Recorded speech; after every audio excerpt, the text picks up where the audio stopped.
And we are live. Welcome, everybody, to another episode of Hollywood Kitchen. I get excited about all of these episodes, and I'm really extra excited about this because Myrna Loy is a favorite of mine, and I know many of you. She's been on my wish list, my recipe to-do list for quite some time. But this amazing historian named Alison Macor reached out to me, and she has written a book about the making of the best years of our lives, which is one of Myrna Loy's greatest performances. And chatting with Alison dramatically lit a fire under my butt to make this episode happen. So thank you, Alison, for joining me today. I'm so excited to get to have a conversation with you. Oh, thanks, Carrie. This is such a great idea. I mean, you already know my phobias about cooking, but to be able to do this, and because that was a part, I think, of Myrna's downtime off camera. She had big gardens and she liked to cook. I think it's a perfect match. Excellent. Well, some people who watch Hollywood Kitchen have told me that sometimes I assume everybody knows who the people are. So if you had to give somebody a 101 on who Myrna Loy was in a nutshell, what she did with her life, what would you tell them? I would tell them that she sort of, to me, epitomizes the classical period in Hollywood, in part because of her journey that she made. She started off as a prologue dancer. She was a dancer by training in her teens. Her dad died young. She had to go to work in Hollywood or in Los Angeles. And she did a lot of character parts for a long time for reasons that I still don't quite understand. She was sort of thought to be exotic. I think because her eyes have this almond shape, even though she's from Montana. I know, I love that. And like her background is Welsh, Scottish, that's exotic is a word that has evolved over time for sure. So she was sort of, she was definitely typecast that way. And so she played a lot of those vampy roles. And then with, her pairing with William Powell and the Thin Man series and other parts, she became suddenly the perfect wife, which was a role characterization assumption that she kind of fought in the same way, I think, that Rita Hayworth fought the Gilda kind of thing. Hard to escape that. Yeah. And so she shifted. And so I think, as an actress, to me, she epitomizes that period of like amazing characterization on the screen that wasn't just about knowing your lines and showing up. It was little gestures and things like that. So that's one aspect of her. But then the other one is this journey she went through in her own career of sort of having to navigate the system, the Hollywood system. And I think, to me, that epitomizes that period for actresses at that time. And you and I didn't know this when we booked this episode today, but tomorrow, yes, August 29th, is Myrna Loy Day for Summer Actor Stars and Turner Classic Movies. So a lot of these films we discuss, primarily Best Years of Our Lives, are all going to be on Turner Classic Movies tomorrow. And I love the bridge they're doing, because today is Cary Grant's day, and they're doing, I think, Mr. Blandings Builds His Dream House, which was a film she did, I want to say, maybe in 48. It was after Best Years, and that's a really great bridge between the Grant and the Loy. I'm sure they totally knew what they were doing there. Oh yeah, no doubt. Yeah. Well, the recipe that we're going to make today, I always like to start out with the recipe, because once the cooking's done, I can relax a little bit more. A special shout out of gratitude, by the way, to Crystal Lawler. She is my friend and a viewer in Indiana. Oh, and wow. She found this recipe because I found a lot of recipes for Myrna, but I try to kind of shake it up a bit and have some variety in what I'm making. And I found several salads for Myrna. I just recently have made a few salads for the show. So I thought, well, I've never cooked with rhubarb before. I am new to the world of rhubarb. Yeah. So it was time. And this recipe was originally published in this book, 125 Recipes of Famous Movie Stars. I love it. Now, the funny thing about this, though, is Myrna's recipe was not in my copy. However, Krista, it was in her copy.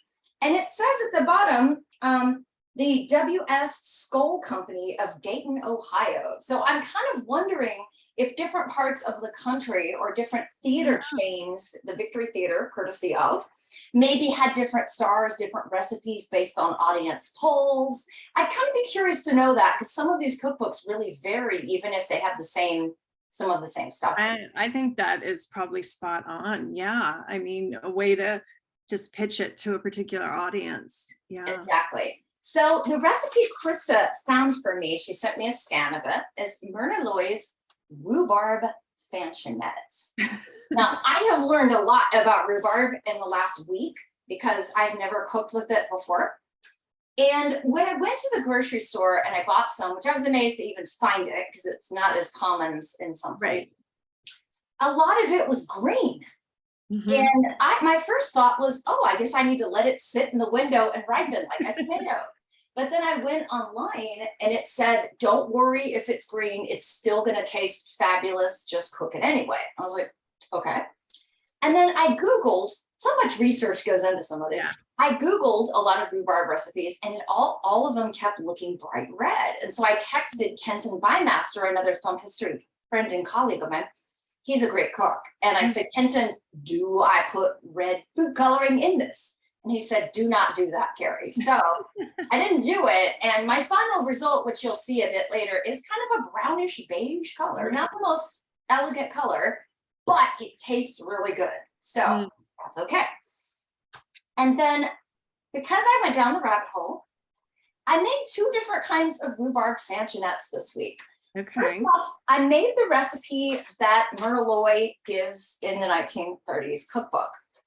And in this recipe, as I've talked about on the show before, a lot of times they do not give an oven temperature. It'll just say a moderate oven or moderate oven temperature. So that's very vague.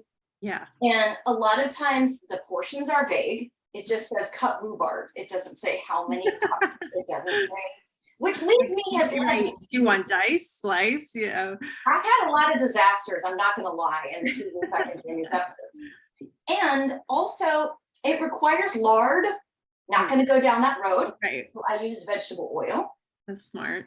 And what I noticed when I made the Myrna Loy recipe, it calls for an indeterminate amount of rhubarb, water, lard, orange peel, and then you add clear, unflavored gelatin and orange juice to it. Now, and then you let it cook, you let it get really cold, and then you put it in a pre-made shell.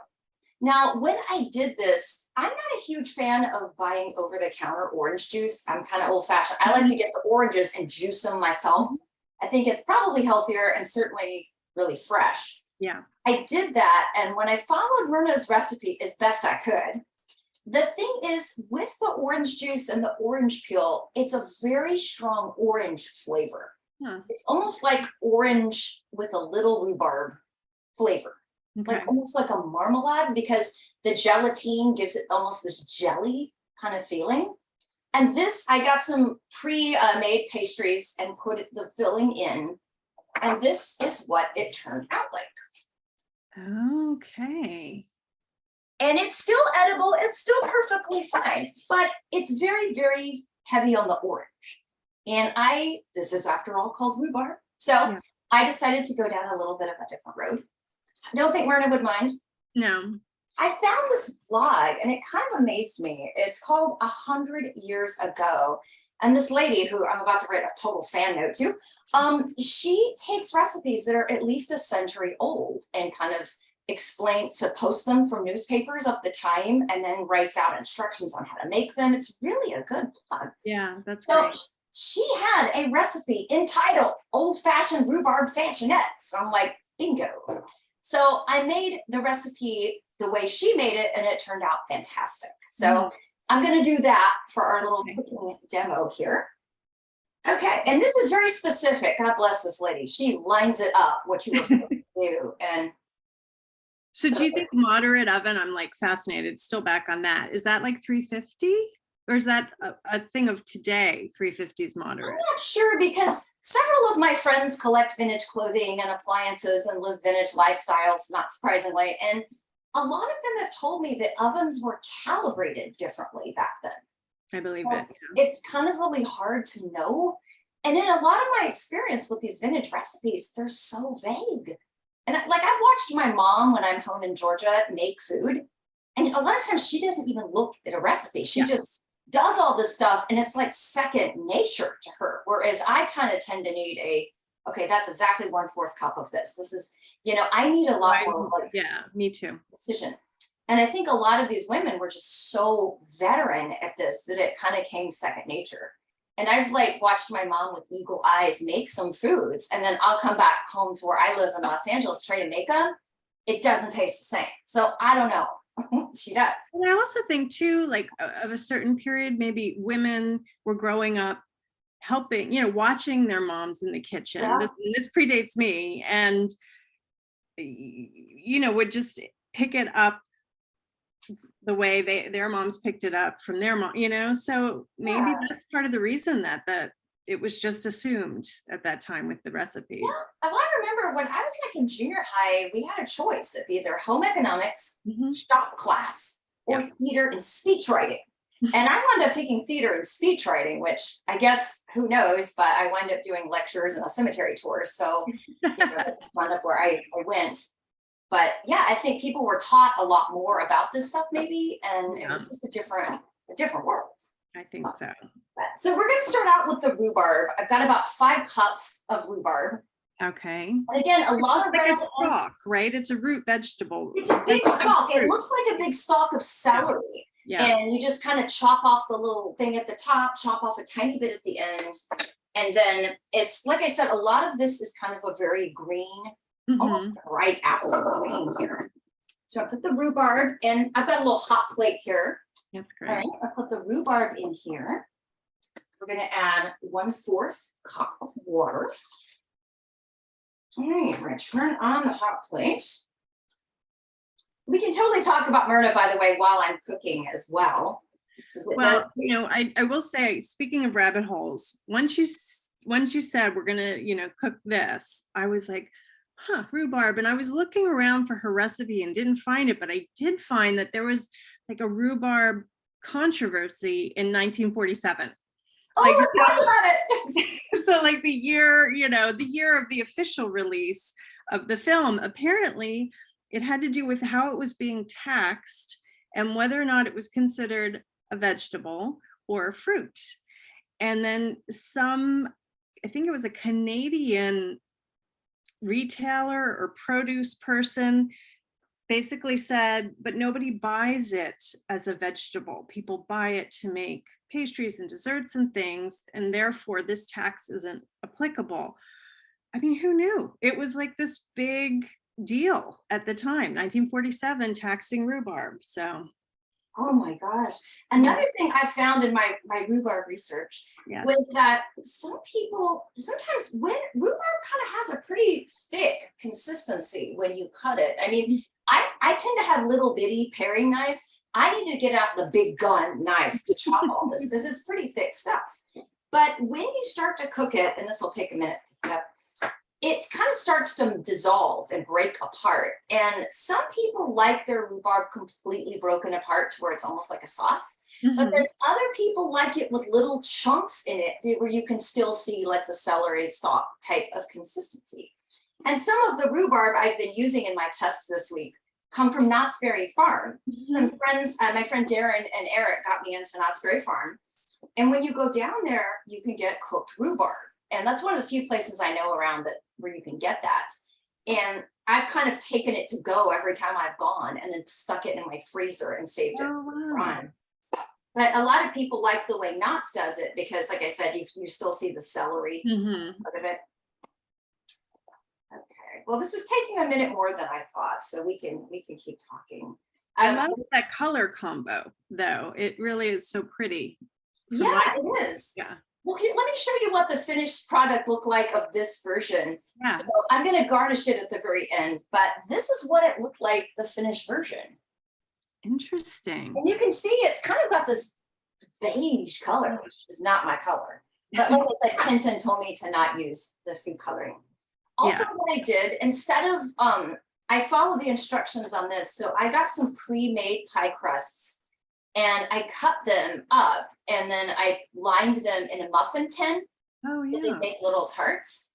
And one thing I have noticed my mama does is mom always puts a little hint of cinnamon in all of her crusts. And Mhm. I think that really changes the game. So tribute to my mom, I'm putting a little bit of cinnamon in each one of these tarts here. Oh, that's really interesting. I thought you were going to add it to the rhubarb, but by putting it in the crust, it just sort of infuses Yeah, everything. it kind of bakes it into the Yeah. crust. 'Cause every Christmas, my mom makes the most incredible cherry pies. And one Christmas, I just lost control and ate the whole cherry pie in like one sitting. But I couldn't help it. But she puts the cinnamon inside that crust. And Hmm. okay, it's starting to boil and break down a little bit, but it is going to take a little bit of time here. So, like I said, we'll do this while we're cooking. But what I'm going to do is when the rhubarb starts breaking apart, I'm going to add 1 tablespoon of lemon juice. And again, this is fresh lemon that I juiced myself. Mhm. We're going to add a 1/2 teaspoon of salt, 3 tablespoons of flour, 2 egg yolks right here. And then we will stir all of that together and then we will pour it in the pastry shells. And I'm not going to use my oven today at this time because this whole room will be like 350 degrees. So I will do that later after we log off and I can leave for a while. I get it. I get it. It's actually mild here for an August summer in Texas. And it's like, maybe mid 90s today. So, Oh, wow. yeah. So you are coming to us from Austin, Texas. Tell me, Yeah. what was your first exposure to Myrna Loy? Because I always ask people, like, how did you first hear about this particular star? Well, for a while, I was like, it must have been the Thin Man movies, right? That's really her signature thing. Yeah. I would imagine. But then since we were last spoke, I really thought about it. And you know what popped in my head was I think I might have seen her first in Airport 75, which, came much later in her career. I was just obsessed with disaster movies. So that would align with what I was watching. We didn't go to the movies a lot growing up. It just wasn't sort of what my parents did.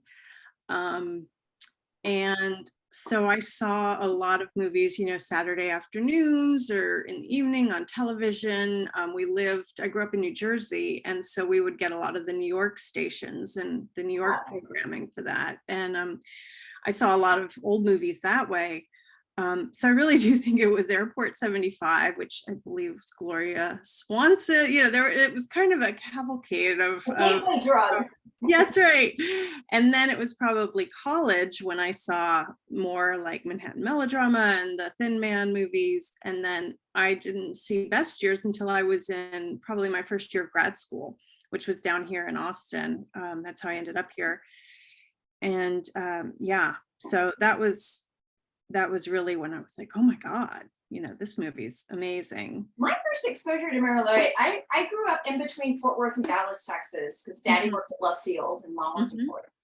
And we had this thing called the USA Film Festival, and it was programmed by a man who now lives in LA here, Alonzo Duralde. A lot of times on Monday nights, Texas is very football driven, and that's not my thing. So Monday nights, they would show a classic movie at the Lakewood Theater in Dallas. I know where that is. Yeah. And once I got my driver's license, that opened up a whole world of possibilities to me.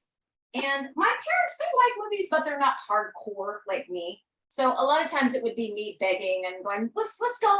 And my parents are very supportive. So they'd be like, okay, we'll go. And they showed these incredible movies. That's the first place where I saw Whatever Happened to Baby Jane, The Innocents with Deborah Carr, The Women with Norma Shearer and Joan Carr. I mean, so many of these classics I saw as a teenager for the first time on a giant screen. God bless that organization and I saw the Best Years of Our Lives there. Yeah. That was the first time I saw it was on a giant screen. And I was like, so grateful, that I got to have that experience. Yeah, that is amazing. I mean, I think mine was, I'm sure in a classroom situation may have been projected because this would have been in the late 80s, early 90s, and we were seeing like 16 millimeter prints. But I've been lucky enough since the books come out. I've done 2 local events here in Austin with the Austin Film Society, and they've both been screenings, which has been great to not only see it projected, but to see it with an audience. That's really been fun, and to see where people are who haven't seen it for the first time, where they're going to laugh. I mean, in this film, Myrna Loy is so she's just so observant, and the way she and Al reconnect, his character, Frederick March's character, I love those scenes, where they go off to Butch's place in the beginning, and the dancing, and he's so drunk, and she's just kind of got to go along with it, and she's so good. Well, one of the things that I really liked, and we talked about this in our rehearsal, I hope there's not steam billowing up in this thing, was the presence of women in these movies. Because I remember when I was learning about history as a kid in school, I remember kind of feeling very frustrated and very disconnected from a lot of it. Because I thought, okay, this is about men and policy and politics and war, and I understand that stuff, and it is obviously important. However, I think, what would this have meant to me? How would this have affected me or my life? And when I was in college, I saw, again, The Best Years of Our Lives, but I also saw In Which We Serve and So Proudly We Hail. Mm-hmm. And those movies made a huge impact on me, because they're all female driven. They're all characters where I could look at and go, okay, well, if my dad went off to war, or if my brother, or it was a way I could see how that would have affected the average person. And as much as I love history, I love hearing about it at what I would kind of call the cellular level. Yeah. Like, okay, there's this big policy that's decided, or this war that happens. How does that affect the average person going about their day, trying to live their life? And to me, those 3 movies really drove home the point of what that meant to the average American woman at the time. Yeah. And, again, we chatted about this a little bit, but, one of the things that drew me to this movie as a book was the fact that PTSD is so prevalent in our culture. And I always felt like this movie dealt with that in such a modern way. Way before the term was even coined. And so that was one way I wanted to explore the film. And so I'm looking, I sort of tell the story and have main characters in the book who are William Wyler, Harold Russell, both of whom were injured, during the war, and then Sam Goldwyn, the producer. And yet, just like you, I mean, the women offer a way into this story that's different. And I hadn't really thought through, like, well, how is that going to take shape? Is it just going to come through writing about, Loy and Wright, and also like their struggles in Hollywood? Wright in particular, Teresa Wright, who plays Peggy, Myrna Loy's daughter, was, sort of, once she broke out, she took her power and used that for things like a very specific contract that was so specific that, she said, I will not be doing this kind of publicity, like posing with a fake family, with a dinner. Not been in my Hollywood Celebrates the Holidays book, posing with a jack-o'-lantern. That would not have happened. So when I sat down one day at the Margaret Herrick archive in Los Angeles, where I did so much research, wonderful place to be to do research. I found the letters that William Wyler, the director, wrote to his wife, Tally, native Texan, who, was in Los Angeles back home with their daughter, Kathy, and their newly born daughter, Judy. And I realized spending about a good day at the archive reading their letters, like chronologically. So to get the sense of his experience, her experience, and how they navigated the war together, that I realized was a way into this, the female perspective, so to speak, to keep Tally in the story in a way. And she had lots of, not only did she have, observations, because she herself had a brief career in Hollywood. Carol Lombard was her mentor, believe it or not. Terrific story of how they met. And then when Wyler came home and he had lost his hearing, she literally communicated for him, took phone calls for him in the months immediately after he got home, and sort of relayed messages and things. And so that, to me, encapsulated, so many women, right, their experience post-war. Oh, yeah. And for people that may be watching us have this conversation that haven't seen the movie, Harold Russell plays a man who was serving in the military, and he did in real life.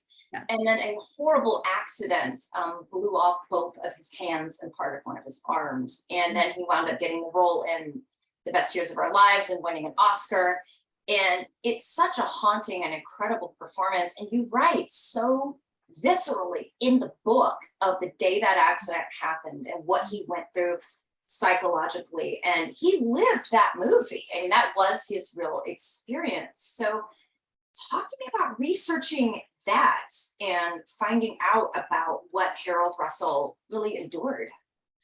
Well, I mean, Harold Russell had made Diary of a Sergeant, which was a training film basically for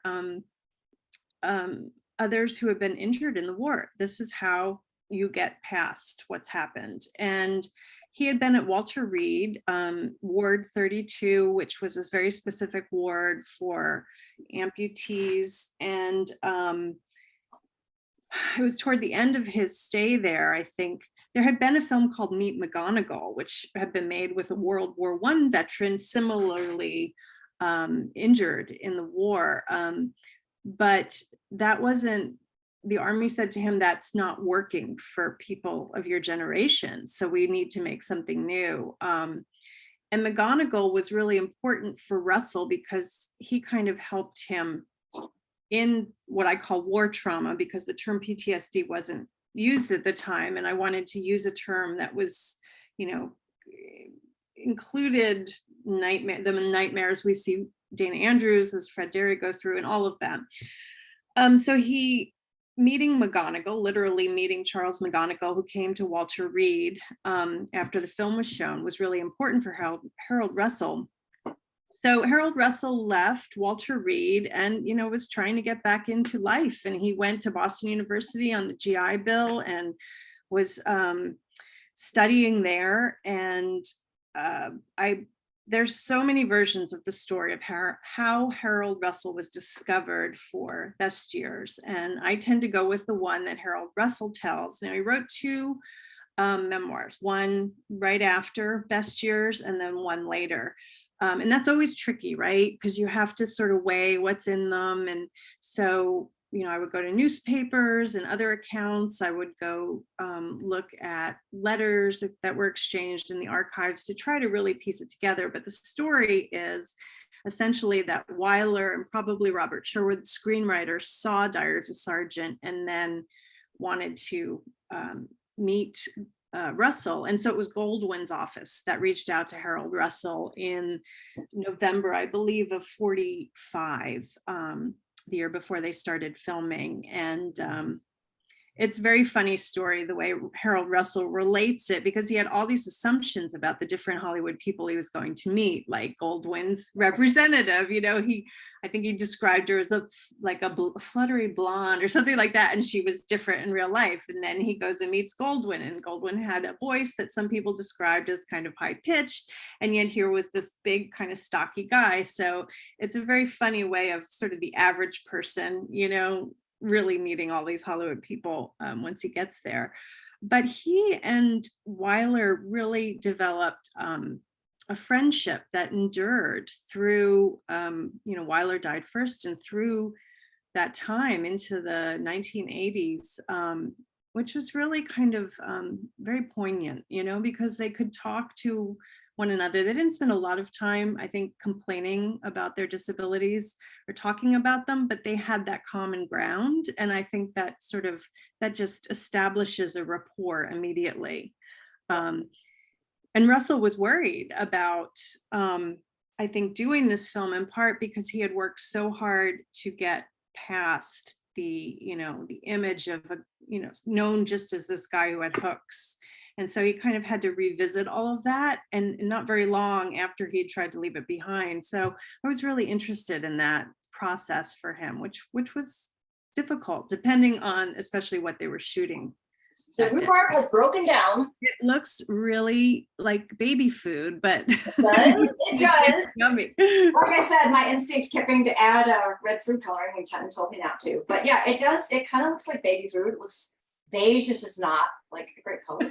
But, okay. But since I do have a now a teenager, but I do remember those times, and some of that baby food was pretty yummy, I will say. All right. I'm going to add, let's see, the 1 tablespoon of lemon juice. I'm going to add the sugar. Okay, some salt. And the flour. All right, so I'm going to stir all of that up. Does the flour act, do you think, is like a binding agent? Is that why it's in there? It could be. That could be. That would certainly make sense. I honestly have no idea. I did have to add a tiny bit of extra water while this was cooking, just because it only calls for 1/4 cup of water, but I was worried it would boil up and kind of burn, and I didn't want that to happen. So I did add a little bit more. Okay, and then we add 2 egg yolks beaten. So I already separated them before we went on camera here. Beat them, and then add these to the mixture. And these would be so fun to serve at, like, not only for dessert, but if like you're doing some kind of a brunch party. It's kind of something different, something a little bit fancy, because I didn't know what a fanchonette was at first. I had to look that up, but it's basically just a fancy word for saying it's a tart. Yeah. So, okay. So right now I'm stirring everything together. And like I said, I'm not going to actually put this batch in the oven at this moment because I will die of a heat stroke in here, but I am going to spoon the rhubarb mix into the muffin tin. Show everybody what that looks like. Does it have the consistency, Carrie, of an applesauce, or is it thicker? I would say it's a little bit thicker than an applesauce, but I think rhubarb, it seems to be kind of a malleable type of thing. Like if you wanted it to have a thinner consistency, you could make that happen. All right, and this is what it looks like before going in the oven. Okay. And then this is basically what the final product looks like right here. But like I said, it's kind of beige and kind of in. So my friend Mary Stanford, thank you so much to her. She whipped up some meringue because I have struggled so badly to learn to make meringue. So I'm going to put some meringue topping on the top of the fanchonette, and you can garnish it with either a crystallized orange peel, which is what Myrna Loy suggests in her recipe, or a basil or mint leaf. So I'm going to do both. And the basil and mint leaves are from my garden outside here. And this is what the final product looks like. That looks amazing. It does. And you actually have brought a dessert that we can eat together for food. Anyway. This is actually, it's not a fanchonette, but it is a strawberry rhubarb little mini pie. So I'm going to dig into that. Mine is actually warm from the oven, which is in another room. So I don't think it'll burn me down. So we do a rhubarb toast to Myrna? Yes. Yes. Right. To Myrna. Myrna.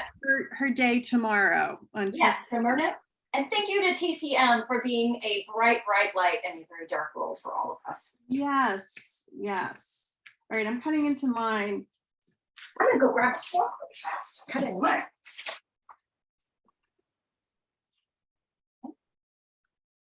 Yeah, I want to show you what mine looks like in, because this, I think maybe this is why strawberry is added to this, because look at the color. That is a really rich. That is. Yeah.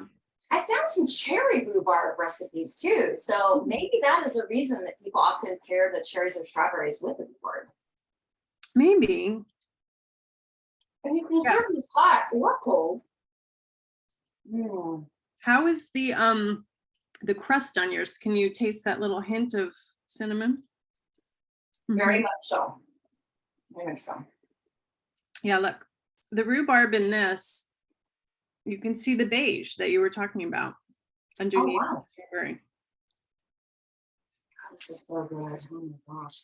This is definitely like a home run, I think, for Myrna.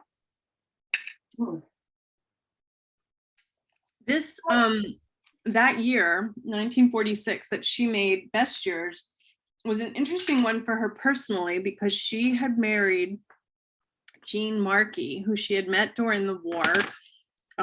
He had a naval post. And it's so interesting to me because I just think of her, and I know one of your fans had posted on Facebook when you put up about this event that she had actually met Myrna Loy. I was like, oh my gosh, that must be amazing. So my impression of Myrna Loy, never having met her, is just that, you know, a very, very elegant woman, but also very strong. And so the fact that she kind of played the perfect wife, but seemed perhaps unlucky in love, you know, 4 marriages, which sounds exhausting to me. So Jean Markey was actually somebody, it seemed to me like she lived a certain lifestyle that seemed to pair up with who she was married to. When she was married to Arthur Hornblow, it was kind of this lavish Hollywood lifestyle. Then she married, I believe, the heir to the Hertz rental car fortune, and she had a very big house then. But once she got back from the war, you know, she married Markey, and their house, I put a picture up today on Twitter. It was this really beautiful, I think it's called the Red Barn still. It's been historically preserved. 2 bedrooms, not very big at all, in the Pacific Palisades. And I believe it's at the base. I remember reading an interview with her at the time where she talked about living not far from Will Rogers Ranch. Oh, that would make sense. And that's turned into a park now, right? The whole Will Rogers National Park. Yeah, the Will Rogers place is great because they have polo matches there. The park is open to the public. The tours, at least as I remember it pre-pandemic, the tours of the Will Rogers house are totally free. Just picnic up there. It's very nice. So she had all of this land, even though the house wasn't big, and the house was like a salt box style, like from the East Coast, kind of colonial inside, a lot of wood, a lot of chintz. And she said, you know, basically that wartime experiences changed how she viewed things, and she just doesn't need as much. She said, I've discarded much of the luxury and unnecessary things I used to believe I needed to be happy, which I thought was kind of interesting. Let's look at her service during World War II. Myrna Loy was very heavily involved in the Red Cross. Yeah, and you know, she did do some things where she used her Hollywood connections to, you know, to entertain the troops to some extent, but she came from a political background to some degree. You know, her dad was the youngest legislator, I think, in Montana. At the age of 21, he became a state legislator, I believe, and her aunt was a treasurer, a county treasurer. And like less than the roles, it was more that politics was talked about in her family. And she just has said many times that it is her right as an American, basically, to be active in politics and to have a political view, and that got her into a little bit of trouble in the late 40s. The Hollywood Reporter basically said she was pro-communist in, like, I think it was 47, 48. And she just slapped them with $1 million lawsuit, both the Hollywood Reporter and the reporter who had written about her. And they eventually printed a retraction. Yeah. So she was just adamant. But she was also, the way she went about her activism was really admirable. I mean, she just did it, you know, and she met Eleanor Roosevelt during the war and became very involved with the United Nations. And then in 1950 with UNESCO. And I think that really just shaped sort of how her later life evolved. You know, her 4th husband was, I don't remember, I think he did something with a public agency, Howland Sargent. And so she lived in DC for a while, in the 50s, I think. And that really affected, the roles she felt pulled toward, the things she wanted to spend her time on. That makes sense, because I would imagine that no one comes back the same person they were after they've experienced war. And, during the filming of Best Years, Weiler encouraged everyone. He shared stories of his own experience with Myrna Loy and Frederick March to sort of shape how they played Al and Millie Stevenson, and their reunion is based on the real reunion that Weiler had, the first one with his wife Tally. This was so interesting. One of the first things I looked at when I started this project, before I even could get to the archives, was an oral history Loy had done with Columbia University with their oral history project. She did it in 1959, so had some time since Best Years, and her version of their meeting, Willie and Tally, their reunion was in Hampshire House Hotel in New York City. He couldn't find her at first, and so he was getting a little frantic, and he finally gets off the elevator and she's at the end of this long hall in the doorway, and you see that in Best Years where she comes out from like the living room porch area. But Loy remembers it as that she said Tally was wearing a hat. And it was such a shock to Willie because he didn't remember her as ever really wearing hats. And so that was the shock, that was kind of the thing. And I thought that was an interesting version. I don't, know which one. I tend to go with the one that Tally Weiler tells, which is the one about the long hallway, but I thought it was pretty interesting. But yeah, Myrna Loy had visited psychoneurotic wards and met with servicemen in there. And I think that also helped her with this film, and just sort of infusing the character she played. She had compassion, she was practical. She's, I think, especially good in the scenes with Teresa Wright as her daughter, and sort of like, knowing what's going on between her and Fred Derry and how she feels and maybe what she's going to do. And Frederick March is a little blustery about the whole thing, and she, says, "Shut up, Al." I love that part. Well, I think Myrna too is such an underrated actress, because I think, and I've talked about this before, I think Cary Grant suffered from the same problem, to where they're so good, so consistently, that people just assume it's effortless. Mm-hmm. And I think both of them didn't get the acknowledgement as performers that they deserved, because they just made it look so easy, maybe. I saw her interviewed later in life. I think it was on Mike Douglas, the old talk show, Mike Douglas talk show. And he asked her about something, and he said, did it ever bother you that your work hasn't been recognized? Did you get steamed? I love that phrase. Did you get steamed? And she's like, I did. I think it did sort of bother her. And she did get some honorary awards later in life. But, we were talking, you and I, earlier about the fact that so much of what she did was comedic, and how that often gets, doesn't get attention when it comes to awards time. But she always talked about trying to put drama under the comedy, which I love that phrase, putting drama under the comedy, because I think you do see that in even in Best Years.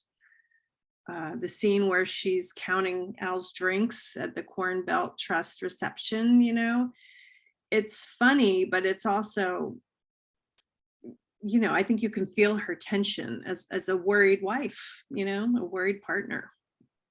Definitely. And she had such great chemistry with so many of the stars that she worked with obviously with William Powell, because they made a lot of movies together, but Clark Gable, Spencer Tracy, Frederick March. She very consistently had just outstanding rapport and chemistry on screen with the men she co-starred opposite. Yeah. And do you feel like when you watch her in different movies, do you get the sense that, I don't want to say she played the same role because I don't think she did, but do you think her acting had a consistency in it that made her match up with so many people, or was it something else? What do you think? That's a really great question, actually. I mean, I don't know. I've always wondered, like, it takes a lot to pair with such different actors.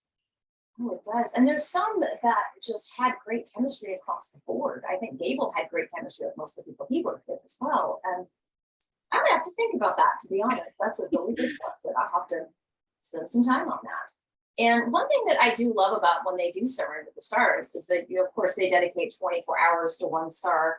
And it's kind of a great way to follow their career evolution because you can see, like, especially the ones that had 30, 40, 50, 60-year careers, you can see so many different movies in like a day's span and see how much they grew as performers, how they changed, how their careers changed.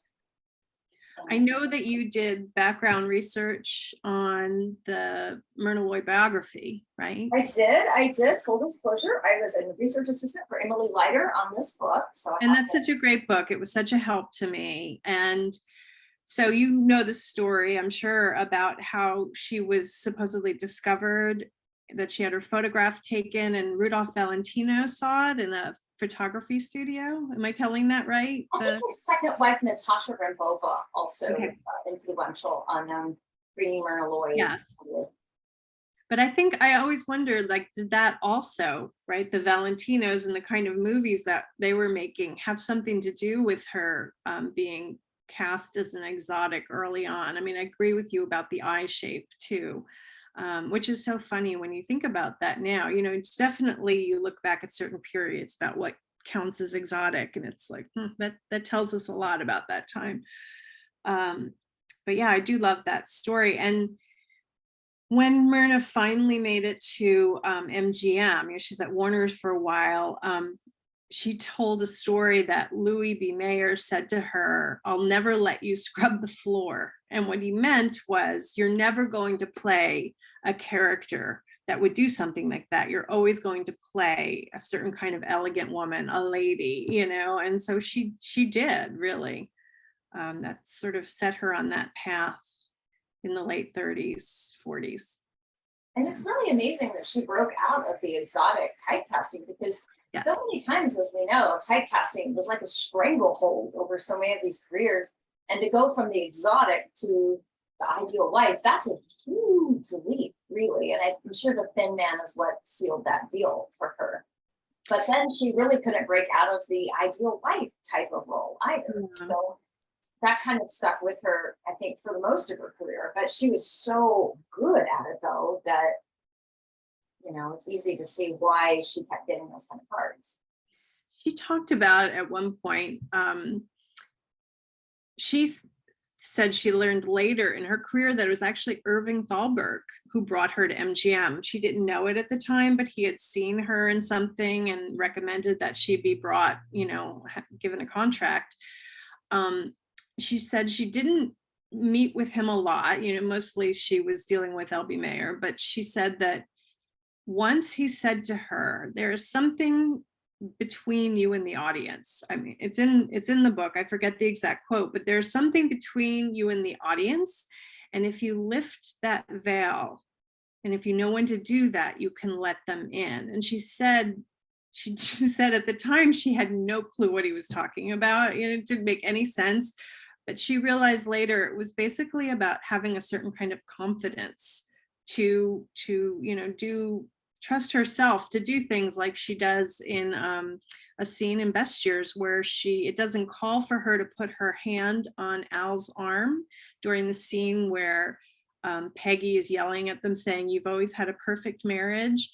And in the script, it never called for that. But to see her do that, and she didn't play every take like that, but to see her do it in that, and that's the one that made it into the movie, it really does add this kind of special touch, this connection that really speaks volumes about how strong their union had to be, to get them to that point, get them through the war, get them through so many other things. And I think she had that understanding, like I have this intuitive sense of maybe what a scene will need here, and she brings it, and it works. It definitely connects with audiences. And one thing Myrna Loy was so brilliant at was little subtle touches. Mhm. Because I remember when I was a kid seeing Angelica Houston present her Myrna Loy with her honorary Oscar on television. Mm. And if I'm getting the quote right, Angelica Houston said Myrna could do more with one raised eyebrow than most performers can do with their entire body. So it didn't take much for her, I think, to kind of make a statement or Right. make an impression. And that quote was really right on the money to me about what Myrna Loy could do. Yeah. And because perhaps she was playing these roles like the wife, I mean, then when she does something like that, it infuses that role that could be just a character part with so much more. I always think it's interesting that in Best Years, she and March were paid the same. They had the same agent at the time. They were paid the same, but she got top billing. And I read Frederick March's contract, and it said, this is how much he would be paid. And only one other actor, it didn't name Loy, but it said only one other actor may be billed above him. And I'm sure that was like retrofitted because that was the deal for Loy. Like, you want her, then she's got to have top billing at this point, which is amazing, really. Yes, it certainly is. And Myrna considered Best Years her best role, right? Like, She did. And in fact, when it was reissued in 1954, she was in Washington at the time, and it was either the premiere screening or one of the screenings. She came out to that, and there's a photo floating around on the internet, which is actually really nice, of her with her then husband, Howland Sargent, and Sam Goldwyn. And it's just kind of a really great time capsule of that period, 1954, to see them all together. Have you seen the picture on the internet? There's a Facebook group, Myrna Loy Forever, and it's of Myrna Loy and William Powell at the end of his life. It's an amazing photo, where I guess she hadn't seen him in a while, and she kind of had to make a point, like, I'm coming whether you want me to or not. And it's just a terrific photo of them together. It sort of captures that connection that you see in so many films. they were movie magic. Yeah, they really were. Is there a particular movie tomorrow that you're super excited to see of hers? I'll probably be either see and or be recording most of them. Do you have the schedule in front of you? I don't, but I know Best Years is on at 3. And I'm pretty sure they're playing Manhattan Melodrama. I love that one. Several years ago, we had an Art Deco Society lecture and screening, and they showed Manhattan Melodrama. And that was a fun one to see on a huge screen. Mm-hmm. I have to admit, I'm not a fan. I hope I don't alienate any of your viewers of Mr. Blanding's Built a Stream House. I feel like that might be appropriately titled, but I love her in it with Grant. So, oh yeah, and that one's playing overnight, I think. Let me read the email from the lady who wrote me saying that she'd met Myrna, because she sent me an email about it too. Oh, great. I want to read here. So, to Gail Crowley, who sent me this note, thank you so much. This is her account of meeting Myrna Loy. All right. If you need feedback about what she was like in person, here's what I know. Long story short, she was a lovely person. Her role in the movie Bachelor and the Bobby Soxer with Shirley Temple and Cary Grant was the most like her real personality off screen. She was smart, intelligent, and quite active on politics and civil rights, including equal rights for women. When I met her, she was impeccably dressed, but down to earth and very friendly. I was only 15 at the time, but recall her beautiful face and kindness as if it were yesterday. The year was 1961, which is a great time of change in Hollywood, and many of the greatest film actors flocked east to find work on television, the stage, and in summer stock in my hometown. I fell in love with classic film at age 7, so you can imagine how it felt meeting and even working with some of the greatest Hollywood actors in my small town in Connecticut. Myrna moved to New York City. I met and worked for Ann Baxter for a Oh, blissful wow. short, right? For a blissful short time and adored Joan Bennett. They both made the move to Connecticut and it made it their primary residence. Gail, thank you so much for sharing that Yes. with me. Wow, I love that.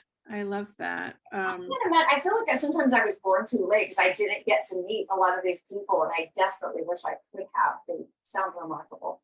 I know. I feel the same way that I just, came to it too late. And I was a film critic for 8 years, and I did get to speak to, certain filmmakers that I wanted to. And, I was always just so like, oh my God, I can't believe I'm getting to talk to so-and-so. But yeah, there's just, a chunk of film history. I know that through this project, I met Catherine Weiler. We chatted on the phone, and I've become, I've traded emails with all of her siblings and most of her siblings. And it's funny to me because she said there was a point where she was just worried that her father's legacy was disappearing, because time was passing. And so she said, I'm glad you're working on this project. And, to me, I was like, what do you mean nobody's going to remember your father? Of course they will. But, they were people, and we can never plan, how people are going to be remembered. And well, one of the things I try to do really hard with the work I do, I've been at Hollywood Farmers Cemetery as of right now, a little over 20 years as their in-house film. And I often hear some of my colleagues say, oh, no one cares about film history. And I don't really find that to be true because I had like a 20-something-year-old girl ask me about a Rigger 1932 movie on the tour yesterday. And I tend to run into a lot of young people, even kids, that want to take the tour and want to learn about it. I mean, I don't think it's ever going to be like Marvel Comics mainstream. right. But I do find people that care. And one of the points that you made in the book is about how Best Years of Our Lives is not as well revived or remembered as, say, It's a Wonderful Life, which came out like right around the same time. Yeah, like 3 weeks different. And it's interesting that It's a Wonderful Life did not do well in its initial release. But now, of course, it's a huge classic and just fills the house every Christmas, etc. And I mean, film people that truly love it, like us, know Best Years of Our Lives. But I don't think the general public, as you have talked about, I don't think it's on the radar of the average casual, movie observer. I don't think it is. And that's, again, one reason I wanted to write this book, because, I'm no longer teaching regularly, but there was a time, I taught for 20 plus years in college classrooms, and I would teach all different kinds of topics classes, like American film of the 40s or film noir or something. And I would see my students really respond to this film. So that, I think, was always in the back of my mind, that, well, if they are seeing it for the first time now and being moved by it and wanting to know more, why wouldn't the average person? I mean, yes, some of them were film students, but a lot of them were just taking it as an elective, So that was part of my inspiration in writing the book. And yeah, the whole It's a Wonderful Life. I mean, Weiler had just joined Liberty Films, that, he was doing his Best Years was his last film under contract to Sam Goldwyn. So he, Frank Capra, George Stevens, and Columbia production head Sam Briskin started Liberty Films, and Wonderful Life was the first film and kind of the last one under the Liberty banner, because it was just really hard at that time to have, I think, an independent company like that. And Wonderful Life had gone so over budget and didn't make back, what it should have. So, but then it went into the public domain. And I think that is also one reason that it's so widely known. It was just on television constantly. Oh, wow. And I'm not trying to take anything away from that film, but they're just very different films to me. What I wonder is this film screened a lot today for maybe veterans organizations or different military museums, for example? I don't know if it's as screened as regularly, say, as it appears on TCM. I have been reaching out to some museums to do events. And I think one of the problems is its length, you know, and trying to do a program where you're going to have, say, like one of the things I suggested was, what about doing a panel Q&A with veterans, and I could come, you know, just mixing it up. But it's like, well, we'd have to start the film at this time, and that's probably not a good time for our audience. So I do think just logistically that can be a bit of a problem. But yeah, I don't know. I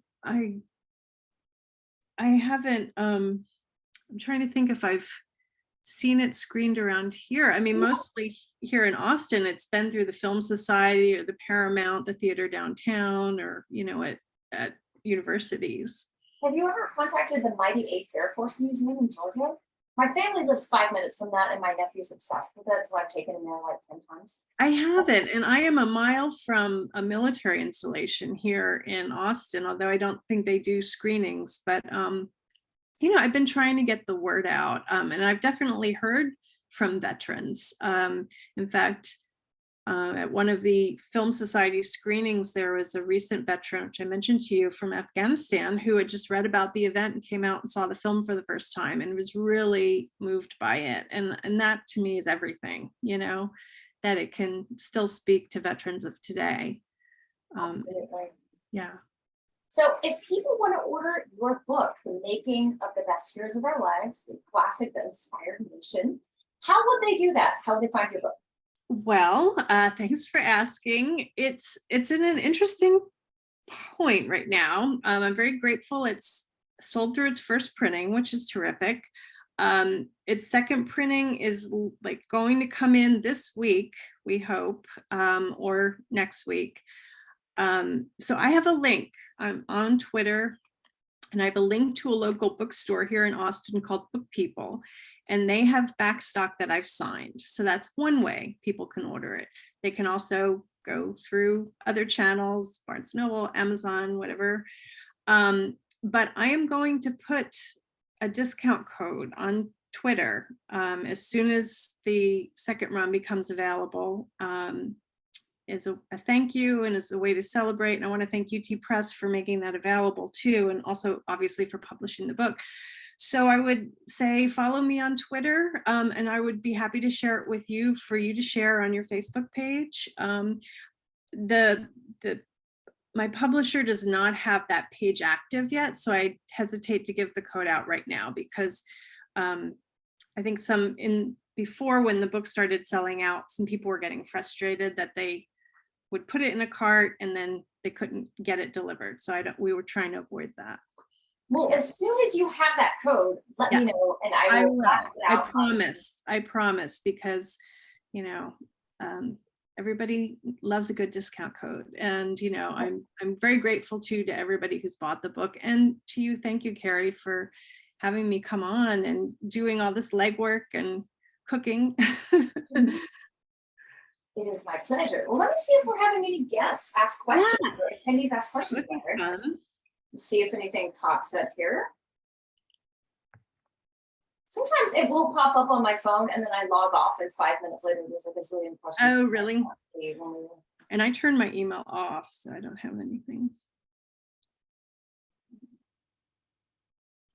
While you're doing that, is it possible for me to screen share that photo of Loy and Powell later? I have it up. Yeah, I think I have to make you a co-host, so let me hop up and do that right now. Oh, try not to knock stuff over while I do it. Let's see.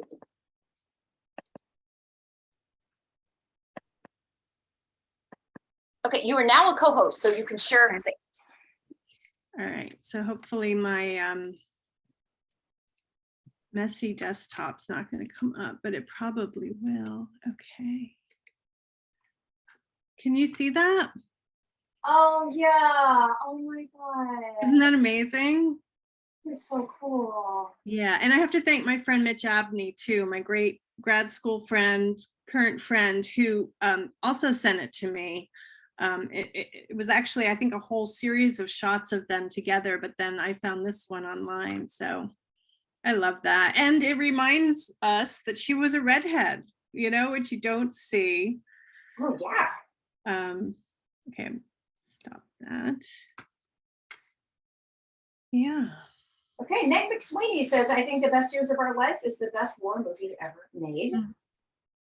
Krista Lawler, again, who found this recipe for me and helps me with research, said, as my spouse who was in the Army, he saw it and said, and I quote, one of the most truthful films of PTSD he has ever seen. He's been to Iraq and Afghanistan, retiring in 5 years.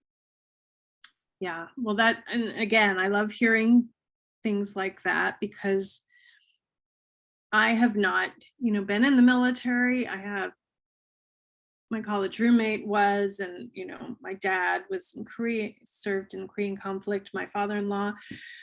So my sense is that it does speak that way to veterans even today, but again, that's just an assumption I've made. Turner Classic Movies did a great introduction last Veterans Day where they had Jeremy Haynes, retired Army major, talk about how the film has helped him when he came out of the military, and I thought that was a terrific pairing to have him speak before it. Ruth Munsack wants to know, did Myrna Loy have kids? Does she have a family that keeps her legacy alive? She had, I think through Arthur Hornblow, she had some stepkids. Not sure how many. And I don't know if they're still alive at this point. Do you know from the work you did for Emily? I don't believe she had kids. She didn't have her own. No, I know that. And I don't know if those stepkids are still around. And I don't think she had any stepkids with her later husbands. Gail is reminding us, Gail Crowley, that Best Years won 9 Academy Awards and 10 Academy Award nominations. Yeah, a couple of those were special, honorary awards, like the Thalberg for Goldwyn, and the special award Harold Russell received 2. And there's some controversy when he auctioned one off. The Academy was not happy about that. But he was pretty frank about it. And I write about that toward the end of the book about, why he did it, what he said. And Leslie Apple says, Best Years is one of my most favorite films. William Wyler is my favorite director. I named my dog Wyler after him. Oh my gosh, I love that. My Wyler keeps hearing his name coming out of the computer and he is responding. Ha ha, we'll definitely purchase Alison's book. Oh, thank you. Oh my gosh, I love that. I hope her afternoon hasn't been chaotic with that. He says, Loy and Paul were really close friends and he called her a second wife. Mm-hmm. Says that. I think the story is that when he died, his wife was named Mousy, or her nickname was Mousy. That Myrna Loy, I think, was one of the first, if not the first person she called, which is really touching. Let's see if we have any more comments here. I don't think we have more comments here, but I'm sure they'll keep rolling in throughout the afternoon. So if you wouldn't mind answering any comments or questions on my Facebook page for this. Not at all. I'll check on those. And do you archive this too on YouTube? Do you have a YouTube? Yeah, what I do is I do have a Hollywood Kitchen YouTube channel, and every one of these episodes is put on YouTube. And I have a blog called HollywoodKitchenShow.com. And for each blog post, I put the full recipe, where I found it, whatever problems I had making it, photos of how it turned out, my favorite movie picks. You can watch the whole video. Like I kind of do like a comprehensive that's awesome. on that blog. So yeah, and then I do have a Patreon if anyone wants to contribute, just because it helps offset the ingredients and any costs I run into. But I'm so grateful to everybody who watches though, because this has really been such a fun way to celebrate these stars and to talk about their lives, their careers, and even their food. And I love the combination that you bring together, the cooking, and I marvel at how you do that while you're talking. I would set easy fire. It's funny though, because I've had so many misfires, as you can imagine, in doing it. But for every disaster I've incurred, I've learned something. Yeah, so that's a good thing. Always learning something. And I feel like too, the last few years have been so hard, and there's been so much division in the world. And movies and food are two things that kind of bring people together. True. And no matter like where you live or what you do or whatever, movies and food are things that kind of join us and bind us together and we can share with each other. So it's been kind of fun to do a little project where people can kind of dive into that and share these two great things. Yeah, I think it's a great pairing. And I remember when I stumbled upon it, it was probably, during the pandemic, and I was like, oh, I love it. So, and I love that image you have of Vincent Price, part of your banner. That's Oh great. yeah. I've already done several Vincent Price Yeah. recipes, and I have a Vincent Price Funko Pop in my kitchen, so he kind of supervises everything I like to do. That's great. Alison, this has been fantastic. Thank you Yeah. so much for reaching out to me and for Thank you. writing this incredible book, which I cannot recommend enough to everybody to please get this book. Follow me on social media. Alison's going to release the discount Yes. code when it is You never available. fear. I'm not trying to, withhold it. I'm just trying to make sure that people get it when they can actually get a copy of the book. Yeah. Definitely. And thank you again to everybody who watches, everybody who supports. And this really is a team effort. It really is doing these episodes. So I'm so grateful. Yeah. Well, thanks again for having me on, and thanks to all your viewers too. Thank you. And I hope that you will all be tuning in tomorrow to Turner Classic Movies, because they will be doing an entire day of Myrna Loy films, from the exotic ingenue up to the accomplished actress and the favorite wife roles. There's going to be all sorts of fantastic stuff, including, of course, the best years of our lives tomorrow on Turner Classic Movies.